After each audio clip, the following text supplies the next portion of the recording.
Stroke అంటే బ్రెయిన్లో blood supply తగ్గిపోవడం. ఈ బ్లడ్ సప్లై బ్రెయిన్కి ఎప్పుడైతే తగ్గిపోతుందో పేషెంట్కి సిమ్టమ్స్ అనేవి వస్తాయి. ఎవ్రీవన్ షుడ్ నో ఈ ఫాస్ట్, FAST, ఫాస్ట్ అంటే ఒక స్ట్రోక్ గల సిమ్టమ్స్.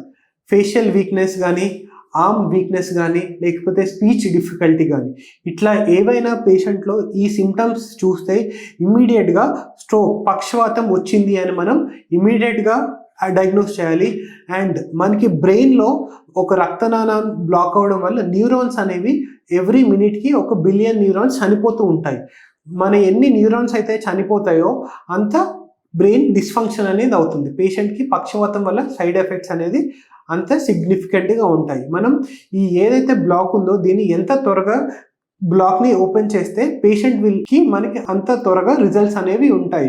ఎటువంటి స్ట్రోక్ పేషెంట్ అయినా కానీ మనకి హాస్పిటల్కి 24 అవర్స్లో తీసుకొని వస్తే వాళ్ళకి ఆ క్లాట్ ఏదైతే ఉందో దాన్ని మెకానికల్ థ్రాంబెక్టమీ ద్వారా జస్ట్ ఖాళీ రక్తనాళాల ద్వారా బ్రెయిన్లో ఏదైతే క్లాట్ ఉందో అక్కడ వరకు వెళ్ళి ఆ క్లాట్ని తీసేయడం వల్ల పేషెంట్కి స్ట్రోక్ నుంచి విముక్తి పొందగలరు. మీరు తీసుకునే అదే మందులు, అదే నాణ్యమైన మందులు, కానీ సగం ధరకే. అవును, మెడ్ ప్లస్ బ్రాండ్స్ పై 50 to 80% తగ్గింపు.